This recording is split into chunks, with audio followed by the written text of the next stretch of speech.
Happy Pride Month! While we should be supporting queer authors and stories throughout the year, now is a great time to highlight them. And I've been reading queer stories this quarter in preparation of making a list of stories with queer rep, queer themes, and or written by queer authors so that I can give you a list of recommendations. And of course, I have some reads prior to these, just in case you've been following my reading recaps, there will be new reads in this list. Hi, hello, welcome in, I'm Jerica, and I'm an editor, writer, and all-around content creator. And this month I want to highlight some queer stories for you. I mentioned in the intro that this list contains stories that have queer rep, queer themes, and queer authors. And so before we actually get into the list, I want to let you know what kind of the difference is between each of those things. Queer representation means that there are queer characters in the book, but it differs from queer themes in that it's not really like integral to the plot. We're not really examining the queerness of the character. They just happen to exist in the world. Queer themes mean that there is some sort of representation, and that representation is kind of integral to the plot and or just the idea of the story. The story would not be the same if we put a straight character in their place. And queer author is pretty obvious. It means that the author that wrote the book is queer. And without further ado, let's get into the list. So the first thing that I have on my list is A Writer's House in Wales by Jan Morris. This is one of the books that is a queer author, but their queerness isn't particularly present in the book. It is a travel memoir. It's a simple walk through a writer's house in Wales. Jan Morris, a travel author, works her way through kind of like the country of Wales, the idea of Welshness, her house, and her being a writer, and how all of those things intersect. If you like conversational writing and examining the intersection of place and self, this is a book for you. Journalist, historian, travel writer, novelist Jan Morris has guided countless readers through faraway places with her keen eye and eloquent turns of phrase. In this intimate and fascinating memoir, she invites us into her own home in the magical heartland of Wales. Wales is a realm unto itself, ancient, unique, and unforgettable. In this craggy country lashed by the Atlantic dwell the last of the original Britons, a people with a colorful history and a language all their own. Long before English was spoken, Welshmen, Cymry in their native language, were composing epics in their lilting Celtic. Morrises have inhabited this far western corner of Britain for centuries, and Trevin Morris, Jan Morris's house between the sea and the mountains, is the 18th century stable block of her former family home nearby. Morris regards this modest building not only as a reflection of herself and her life, but also epitomizing Wales, which has for centuries defiantly preserved its own identity. In this fluent and welcoming book, she explores the colorful history of the house, then invites us inside for an entertaining and wide-ranging visit that touches on everything from her 8,000-volume library to the mementos and reminiscences of a wanderer's rich life, and the familiar yet intriguing pleasures of a Welsh fireside. Warm and witty, informal and insightful, A Writer's House in Wales is a journey into the very soul of Wales and an esteemed writer's discovery of the profoundest meanings of Welshness. A Writer's House in Wales, the thing that I think I loved the most about this book is the conversational tone. And I think that this is something that is common in travel writing, but I haven't read a lot of travel writing. But it's very like walking along with a friend, being invited into the house by a friend, sitting down to tea and talking about Welshness with a friend. So I think that's the thing that like really stands out about this novel. The next book I want to talk about is Brebeuf's Ghost. I am maybe 2/3 of the way through this right now. This is another book that is just a queer author. So far, I have seen no queer representation or themes throughout. That isn't to say that some of these characters couldn't be queer, they just aren't obviously that. But the author, Daniel David Moses, is queer and also Canadian. This is an historical play. More on my review in the upcoming reading recap, because I have thoughts just about reading a play in general. But it's a play following a group of Ojibwa people through, and it follows kind of like their interactions with the French, particularly the French Catholics, and then also kind of like a brewing conflict between them and a group of Iroquois people, or Iroquois people. I meant to look it up because I went through this when I was talking about this before, where I was like, I grew up knowing it as Iroquois, but I've heard Iroquois recently. Anyways, I apologize. Um, I'll look it up and tell you which one's right. If you like harsh reality, complicated societal relationships, and room for interpretation, this is a play for you. 1649 brings bad news to the Ojibwa communities of Lake Nipissing. The Iroquois are on the warpath, killing traders and Christians at the mission of Sainte Marie. Guess who is going to be next? The shaman is worried about Windy Guy.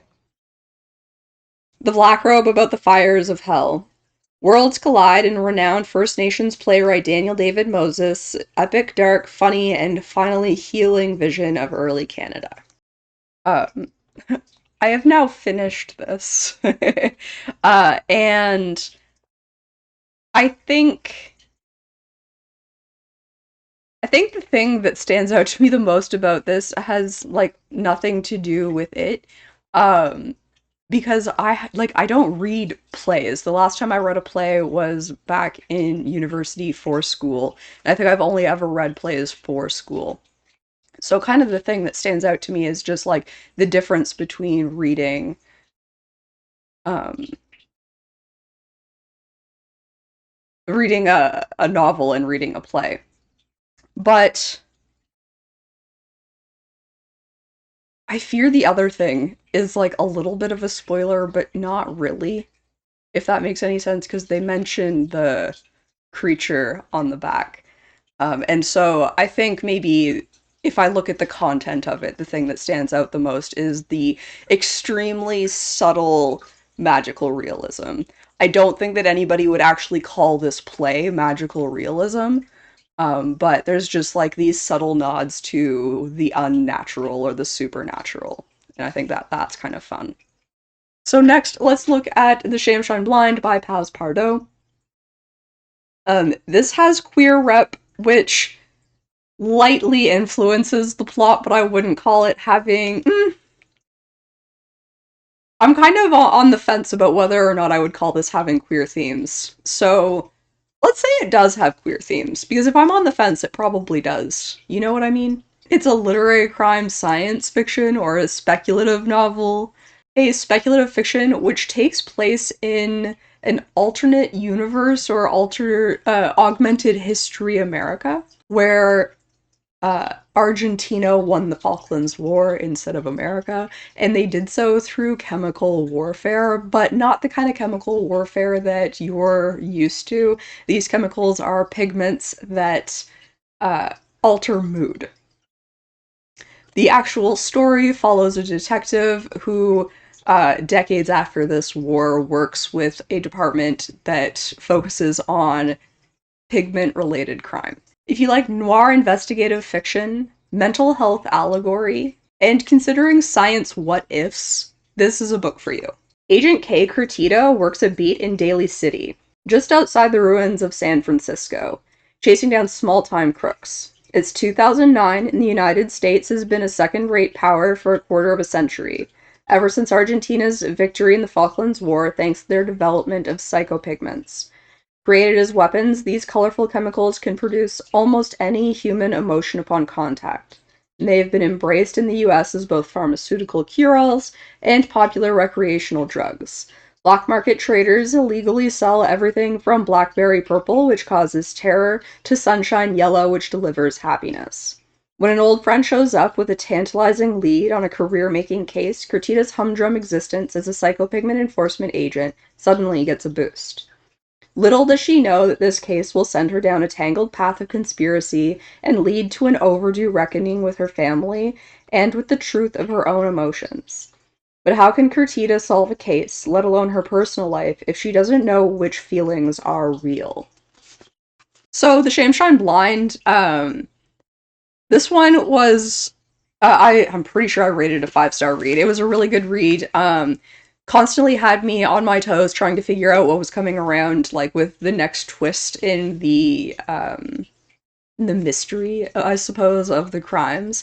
And I just think that the concept, the thing that grabbed me the most, that I continue to come back and think about, and maybe it's because it's something that like I find really interesting.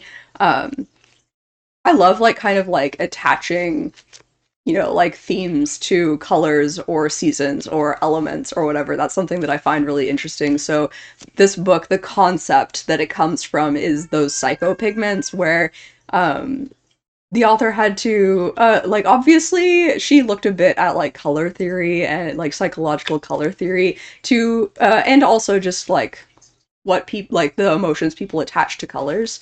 Um but it was just really cool to like have that as the concept, and it's a concept that like I constantly think about. I think it's a really interesting idea, and I think it's a really interesting idea to think about when our feelings aren't our own, because obviously like this book has the idea that these pigments make your feelings not your own, but I think there are more mundane ways that we end up influenced to having feelings and emotions that aren't necessarily the feelings and emotions that we'd have. um Something like just like being manipulated, but also things like going to a sports game and the atmosphere there changing the way that you feel. Those aren't necessarily like your emotions, but like but they're influenced so much by like the other people around you having those same emotions. It's like mob mentality. And this kind of just like takes it to like the next level of your feelings not being your own. I think you can also like talk yourself into different feelings. Like I think there's a lot of mundane ways that your feelings aren't necessarily like your first immediate feelings, if that makes any sense. And again, like this just takes it to the next level. So this next book is I would call it just queer rep, although queerness comes into the plot ever so slightly. It's called The Devils by Joe Abercrombie. This is a dark fantasy. A reimagined Catholic Christian church rules an altered Europe in this dark fantasy where a suicide-esque squad begrudgingly goes on a quest for the greater good. If you like distinct character voices, complicated relationships, and blended and reimagined real-world belief systems, this is a book for you. Holy work sometimes requires unholy deeds. Brother Diaz has been summoned to the sacred city where he is certain a commendation of grand holy assignment awaits him. But his new flock is made up of unrepentant murderers, practitioners of ghastly magic, and outright monsters. The mission he is tasked with will require bloody measures from them all in order to achieve its righteous ends. Elves lurk at our borders and hunger for our flesh, while greedy princes care for nothing but their own ambitions and comfort. With an epic, hellish journey before him, it's a good thing Brother Diaz has the devils on his side. The devils? I think the thing that stands out the most for me with this novel is the kind of like narrative structure of it. Um, I've been trying to figure out a way to describe exactly what I mean, because it feels, maybe cinematic is the right word. It feels very cinematic in that there are like such clear scenes happening, and I could feel myself kind of like moving with a camera to like focus in on different characters in like those larger scenes. So like in like a large combat scene or something, I could like really feel myself like moving around and like seeing the different things that are going on.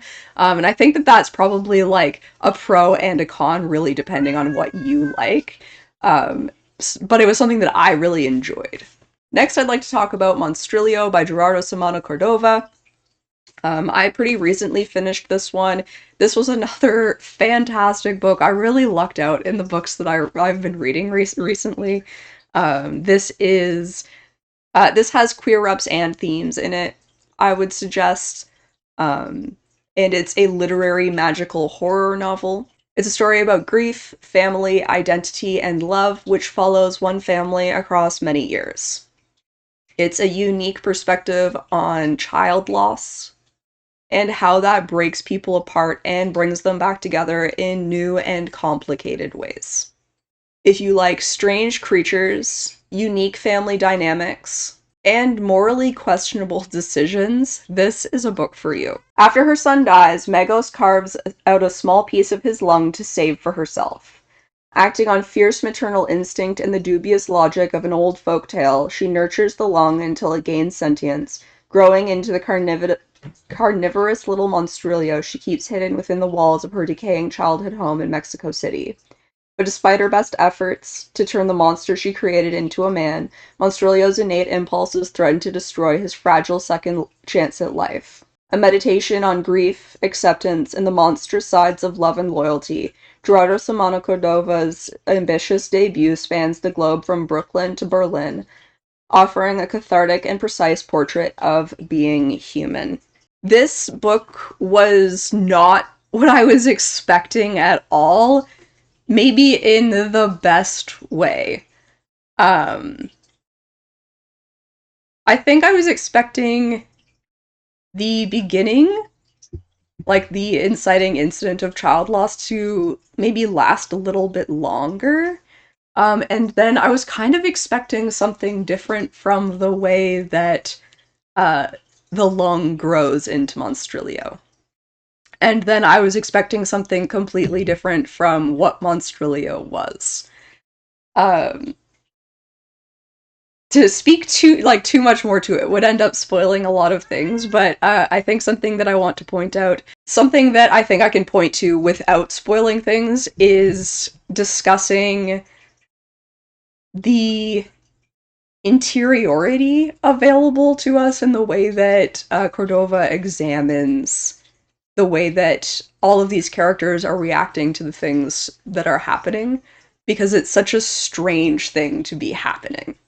Okay, and we're getting into the last couple of books. All of these are going to be queer rep, queer themes, and queer authors. So the first of those is Split Tooth by Tanya Tagaq.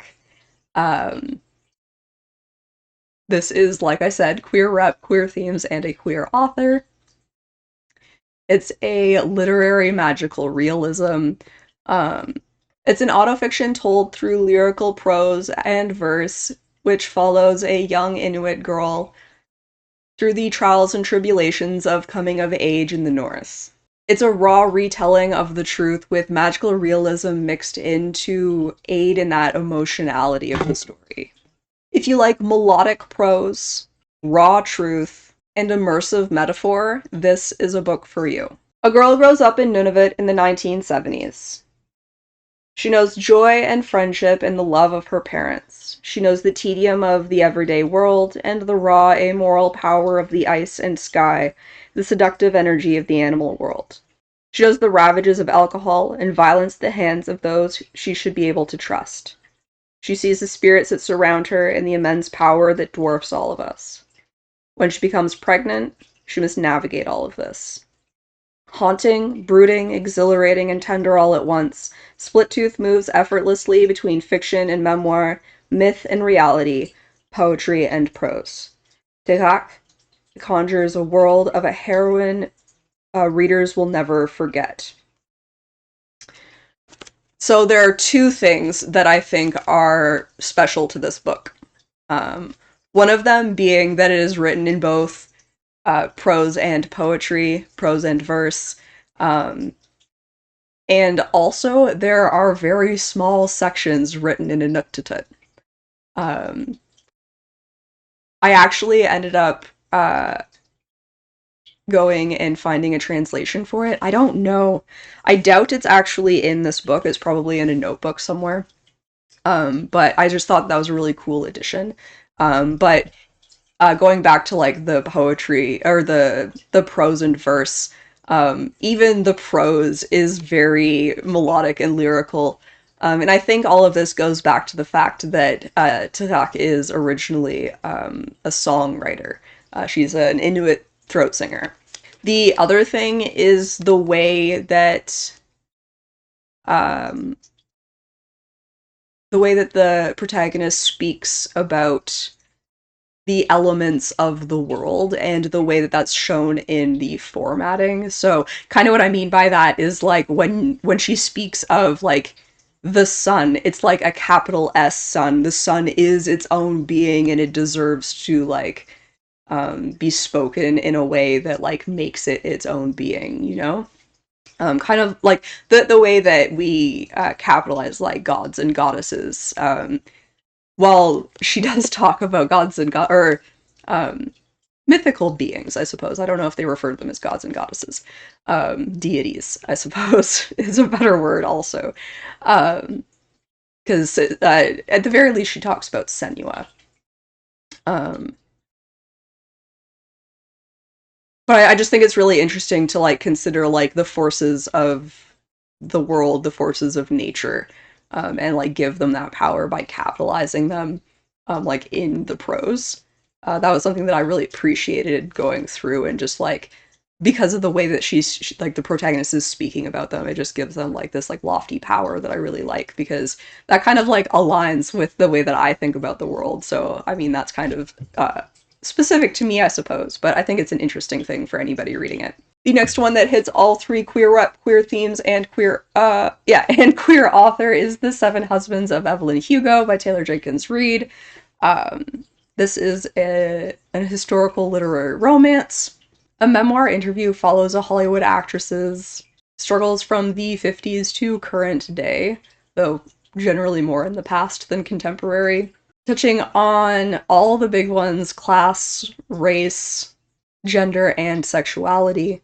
And the interviewee and interviewer have an intertwined past that only one of them is privy to until it's revealed to us and her. If you like honest, complicated characters, narratives that pull at your heartstrings, and impossible choices, this is a book for you. Reclusive Hollywood icon Evelyn Hugo is finally ready to tell the truth about her glamorous and scandalous life. But when she chooses unknown magazine reporter Monique Grant to write her story, and no one is more astounded than Monique herself. Determined to use this opportunity to jumpstart her career, Monique listens in fascination. From making her way to Los Angeles in the 1950s to leaving show business in the 80s, and, of course, the seven husbands along the way, Evelyn unspools a tale of ruthless ambition, unexpected friendship, and a great forbidden love. But as Evelyn's story nears its conclusion, it becomes clear that her life intersects with Monique's own in tragic and irreversible ways. Written with Reid's signature talent for creating complex, likable characters, this is a mesmerizing journey through the splendor of old Hollywood into the sobering realities of the present day, as two women struggle with what it means and what it costs to face the truth. I super enjoyed this book. I don't know that I could say anything bad about it. Um, I loved the structure of it, going between the like kind of like present day interview, um, and the past and everything that Evelyn Hugo went through. I think, despite the fact that we're like hitting all of these big things, it never feels like we're like trying to hit them, if that makes sense. Like this wasn't like a check off the box kind of story. It just so happened that our main character in the past timeline and like co-main character in the contemporary timeline just happens to be a queer woman of color, who grew up in a poor neighborhood and, you know, made her way up to being a very rich woman, very popular woman. And it's very honest about the way that she did that, and I think that complicated character where like it's very easy to um like kind of hate her, but also understand why she made all of the decisions that she made, and it's also easy to love her. And the final book, we started with a memoir and we're going to end with a memoir. This one is extra special. It's called Fun Home by Alison Bechdel, and it is a graphic novel. So we hit a play, we hit a graphic novel, and then we also had a novel that was partially in verse, which I think is really cool to be able to hit all those different types of books. But Fun Home is a graphic novel memoir. It's about both coming of age and coming out. And maybe even more so, it's about a complicated parent child relationship, particularly with her father, though her mother is obviously in the story as well. This memoir touches on queerness, mental illness, and the realization that parents are human too. If you like raw storytelling that tackles childhood trauma, this is a book for you. In this groundbreaking, best-selling graphic memoir, Alison Bechdel charts her fraught relationship with her late father. In her hands, personal history becomes a work of amazing subtlety and power, written with controlled force and enlivened with humor, rich literary allusion, and heartbreaking detail. This one, obviously, like, talking about a graphic novel is a little bit different than talking about a novel in prose.